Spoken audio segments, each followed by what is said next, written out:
IXION is a city builder set in space that's similar to Frostpunk, albeit much harder. But with a mixed rating on Steam at the moment, is it worth your time and money? We'll start with a 30-second overview of the game as a whole, before moving on to a more detailed analysis of what you actually do in the game. If you find this video useful, don't forget to like and subscribe for more, and if you'd like to support the channel, please check out my Patreon to get more involved. So let's start with that 30-second summary. You manage a cylindrical ship on its way through space to find a new home for humanity in an intense and challenging 6-chapter story. You scout for and gather resources before storing and processing them into useful materials as efficiently as possible to keep the ship running. You'll send scientists to nearby planets and moons to discover new technologies and increase efficiency, and they'll progress the story, all while tweaking food and labour policies and ensuring your workers aren't stretched too thin, else they'll get pissed off and eject you from an airlock. Before the detailed summary, I'd like to address the fact that the game currently has mixed reviews on Steam. Having read many of these detailed reviews, in my opinion, 50% of the negative ones are because the game is difficult, not because it's bad. Also, the game did have some performance issues upon release, but there have been several updates since then, and I personally didn't experience any issues. The game is not Frostpunk. It's a beast with a wicked learning curve, which means IXION is best suited to fans of the genre, or brave newcomers happy to stumble their way up the learning curve while getting repeatedly slapped in the face. Which takes us to our first detailed section, the tutorial and the UI. There is a lot to learn here, but fortunately the game's tutorial takes place within the story itself and holds your hand as new features are introduced well into the mid-game.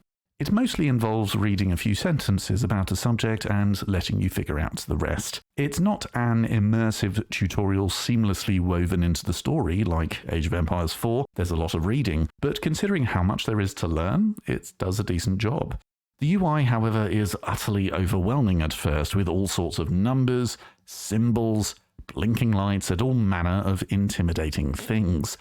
But once you get over the initial shock, you find that everything is within easy reach. It does mean having a lot of information on screen at one time, but once you get used to where everything is, it's incredibly slick. Bear in mind that you toggle between 3 different views: inside your ship, which is where you spend most of your time, outside your ship to install the occasional solar panel or engine upgrade, and then there's the system-wide map for farming resources and investigating with science ships, and each of those 3 views has their own slick version of that user interface. One of your first and never-ending tasks in IXION is to maintain the ship's hull. It constantly degrades, and this gets worse as you progress through the game. Though interestingly, the more you let it degrade, the faster it can be repaired. I guess if there are holes all over the hull, it doesn't take you as long to find them. The first thing you'll need to do is scout for iron. Mine it, collect it, and process it into alloy, which is then used to repair the hull. Let me take you through that process in detail, as it will cover several key processes that you'll see repeated throughout the game for most resources. Firstly, you create a probe, then go to your system map view and watch your sensors ping as you hover your cursor around the system. With the aid of your sensors, you'll be able to locate a decent position to deploy your probe to, revealing exactly what those resources are and where they are. The sensors are basically 100% accurate. Once revealed, you need to send a mining ship to mine that iron by opening your fleet view and prioritizing iron for at least one of your mining ships. Once mined, you need a different type of ship to transport the iron from where it was mined back to your ship, again by setting iron as a priority for a transport ship. Once it arrives there, your docking bay can hold a bit of resource, but you need to create a storage area dedicated to iron. Your little robot friends will automatically collect it from the docking bay and store it in that storage area. Then they will probably immediately take it to your smelter, which will spend time converting iron into alloy, which is the resource required to maintain the ship's hull. Our robot friends take the alloy to your airlock, which is the end of the process, as that's where the workers take the alloy to maintain the hull. This system of sending a probe, mining, transporting, storing, refining is a huge part of the game, and is what you do with the majority of your resources. And once you produce enough of each resource, you're pretty comfortable. Not that you'll ever have enough of everything. As with Frostpunk's ever-decreasing temperatures, IXION keeps throwing more at you, making constant expansion absolutely essential just to keep up. And that's before the many unexpected side swipes designed to upset the balance even further. So what do you do in these rare moments that you're not panicking about your lack of resources? Your probes can also highlight areas, usually a planet, where you can send a science ship. Much like scout teams in Frostpunk, they take you through a bit of story with some options to select. This is how you progress the story, but you also end up with some science to further your research, and quite often a lump of resources too. Do your narrative choices really have an impact on the story? Only slightly. You are ultimately following the same journey that's been laid out for you. The tech tree in IXION is, unsurprisingly, a big wheel, where you start in the middle and work your way out. Eventually, each technology unlocked can be further improved to help you keep up with the constant curveballs the game throws at you to make everything more difficult. For example, each time you jump to a new system, your hull is permanently damaged, so all of a sudden you can't get it above 80% ever again, giving you less wiggle room when things go wrong. When your ship moves within the system, your ship has to divert all power to the engines, so your people and buildings rely on battery power, provided you installed and charged those batteries, and they can last long enough, so you better install some bigger batteries. Also, certain events lead to your people becoming more sad or agitated, which affects morale. We'll go into more detail later, but you can construct buildings and dictate certain policies to either boost or degrade morale. But there's always a trade-off. That part is definitely similar to Frostpunk for those who have played it before. Yummy sawdust. Something that is different to Frostpunk, though, is that your ship is split into 6 sectors. You start with one, and each time you expand into another, it's a logistical challenge that will place strain on your systems and resources until that sector becomes more self-sufficient and contributes to the overall ship. Each section has its own inventory of goods and people. If you need more people in a different section, it's easy enough to migrate them from one to the other. But with resources, you need to have an active stockpile for that resource in both sectors. Then you can set minimum inventory requirements for each and watch your robot friends do the rest. Once you get on top of your resource requirements, it's pleasing to watch this semi-automated ballet of robots and resources while attempting to streamline the system as much as possible. Oh, and if you build enough of a certain type of building, that sector will automatically receive relevant bonuses for specializing that sector. A very pleasing result indeed, Administrator. So then we get to humans, which is where the game starts to get tricky because they're fussy as hell. Over the course of the game, you find frozen cryogenic pods in destroyed space stations and such. This is how you grow your population, by finding them, bringing them back to your ship, and storing them to be thawed out later. The thing is, you want to thaw out humans in each sector to expand your population at a similar pace to the job vacancies in that sector. Too many people without jobs puts strain on your housing and food resources, but also each job without a human to fill it annoys the other humans as they feel overworked. You can balance this by turning buildings off until you have enough humans to fill those jobs in an ideal world. Oh, and if you leave a bunch of humans frozen in storage, it upsets your current workforce because for all they know, their Auntie Adelaide is among the frozen people, so they want them all thawed out as quickly as possible. People are a nightmare, because unfortunately for you, their happiness and their overall confidence in you matters. If you get this wrong, it can easily end your game.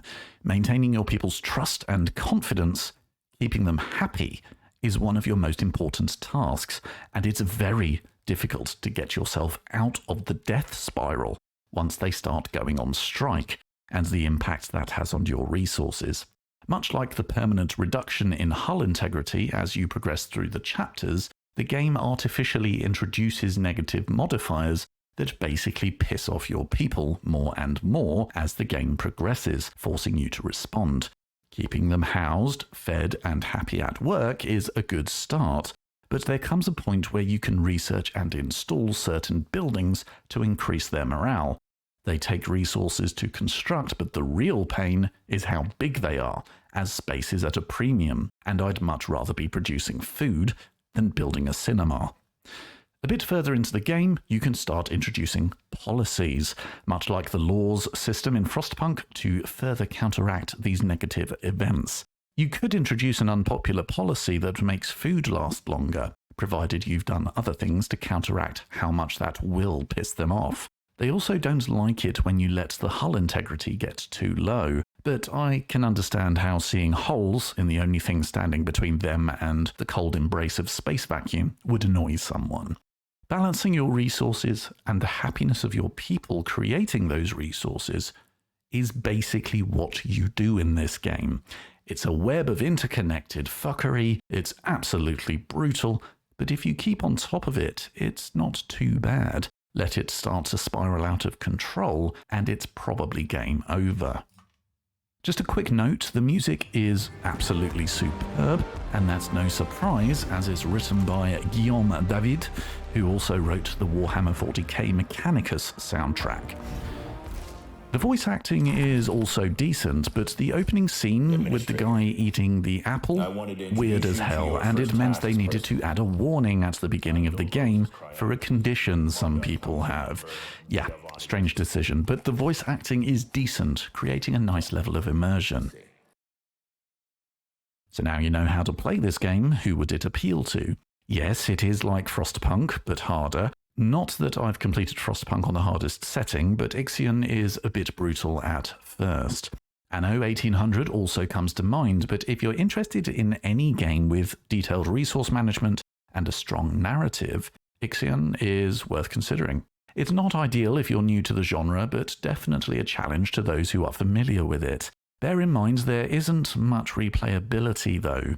It's a single story with some slightly different outcomes each time, but some of you would definitely replay it for the challenge, for that feeling of, if only I'd done it like that from the beginning. If you are allergic to RNG, you might want to avoid, as it's quite prominent in this game.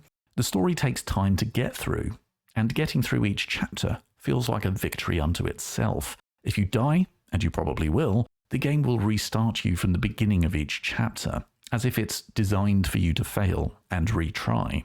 Ultimately, it's geared more towards players experienced in the genre due to the learning curve, but the downside to that is those more experienced players can more easily expose the weaknesses in the game's systems, or the spiffing Brit style breaking the game, if you will. But the devs say they're working to identify those balance issues, and let's be honest, no game is 100% perfect in that department.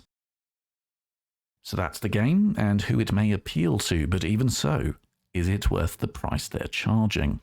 The base cost of the game is $35, £30 or €35, though it did release with a 10% discount. It's pricey when you consider Frostpunk released at $30. Anno 1800 came to Steam recently at $60, but it has a huge discount on right now. The advantages in IXION's favour is a strong story, and the fact that the hours melt away when you're playing the game. Honestly, I played for 3 hours this week, and it felt like I'd been playing for 20 minutes. Such is the depth of the interlinking systems and the urgency the game puts on you to repair this, explore that, get out of the system before you get blown up. But it is essentially just one story. There's only so much replayability, so I can't recommend it at full price. This isn't my decision, of course, it's yours after all, but I think you need to pick it up in a sale with at least a 20% discount in order to get value out of this. Or they need to include new features as part of the game to increase its value offering.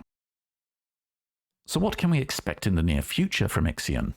And should that affect your decision to purchase or wishlist the game for a later date? In the latest update from the devs, they've committed to focus on balancing issues, surprise, surprise, UI improvements, I thought it was pretty great, but apparently it needs improvements, and most importantly, difficulty options. Right now, there is one difficulty option, and most players will think it's pretty damn hard at the moment. But they're going to introduce sliders to make it either extremely hard or much easier for those who just want to experience the story. If you're on the fence right now, I'd definitely recommend waiting for those difficulty options to be introduced for increased flexibility. IXION is a beautiful game, both for your eyes and for your ears, but it's not without its issues. Many players find it simply too hard, whereas veterans of the genre have already located several issues with the balancing. Personally, I'm a big fan of Frostpunk, so take from this what you will. IXION's story is a powerful one, about survival, somewhere between Homeworld and Frostpunk in its scope and ambition. I can criticize the game for several reasons, but what I keep coming back to is how the time melted away while I played, increasing industrial output, keeping people happy, expanding into new sectors while trying to keep the story moving. It was more engaging, if not engrossing, than any game I've played recently. I was naming my save files things like Silicon, just to make sure I didn't forget where I left off last time. That's how much I cared about getting back to the game and remembering where I was. If any of that resonates with you, then there's a great chance this game will get its claws into you in the same way Frostpunk stole many of our hearts. It's still early days, and perhaps worth wishlisting to keep an eye on its development, but if you enjoy balancing an economy and keeping people in line, all while trying to save the human race, IXION has a lot to offer you. If you found this video useful, don't forget to like and subscribe for more, and if you'd like to support the channel, please check out my Patreon to get involved. If you have any questions about the game, I'll do my best to answer, and I'll see you in the next one.